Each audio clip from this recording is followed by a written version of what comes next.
স্বাধীনতার ঘোষক বীরোত্তম শহীদ রাষ্ট্রপতি জিয়াউর রহমানের শাহাদাত বার্ষিকী উপলক্ষে বাংলাদেশ জাতীয়তাবাদী দল ব্রাহ্মণবাড়িয়া জেলা কর্তৃক আয়োজিত আজকের স্মরণ সভা এবং শহীদ জিয়া স্মৃতি পাঠাগার কর্তৃক আয়োজিত আজকের বইমেলা প্রদর্শনী উপলক্ষে আজকের যে আলোচনা সভা, সেই সবাই সম্মানিত উপস্থিতি হিসেবে আমাদের মাঝে উপস্থিত হয়েছেন ব্রাহ্মণবাড়িয়া জেলা বিএনপির সম্মানিত সভাপতি এবং সংসদীয় 3 আসনের নির্বাচিত মাননীয় সংসদ সদস্য জনাব ইঞ্জিনিয়ার খালেদ হোসেন মাহবুব সেমন ভাই।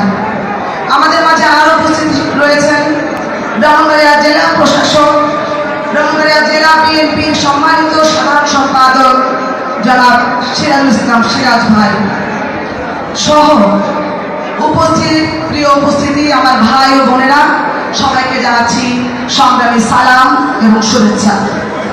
শহীদ প্রেসিডেন্ট জিয়াউর রহমান একটা ভঙ্গ রাষ্ট্রকে 3.5 বছরের মধ্যে বিপ্লব এনে দিয়েছিলেন। সমৃদ্ধ বাংলাদেশ হিসেবে বিশ্বের মানচিত্রে সেই সম্মান এনে দিয়েছিলেন।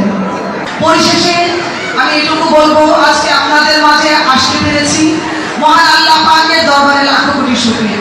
সেই সাথে আমি ধন্যবাদ জ্ঞাপন করছি আমার নেতা, তারুণ্যের অহংকার, বাংলাদেশের প্রধানমন্ত্রী জনাব তারেক রহমানের প্রতি শ্রদ্ধার সাথে স্মরণ করছি আমার নেত্রী, আমার মা, যিনি শহীদ প্রেসিডেন্ট যেইভাবে জিয়াউর রহমান যেভাবে বাংলাদেশকে আগলে রেখেছেন, ঠিক তেমনি আমার নেত্রী যখনই বাংলাদেশে কোনো ধরনের ষড়যন্ত্রের ছায়া আঁকড়ে ধরার চেষ্টা করেছে, তিনি বাংলাদেশকে আঁকড়ে ধরেছেন, বাংলাদেশের মানুষের পাশে থেকেছেন এবং 2008 সালে তিনি যদি আপোষ করতেন তাহলে তিনি এইভাবে কষ্ট করে জীবন পার করতেন না।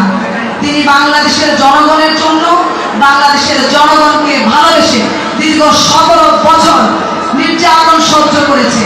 আজকে শ্রদ্ধার সাথে আমি আমার নেত্রী স্মরণ করছি এবং তার আত্মার মাগফিরাত কামনা করছি।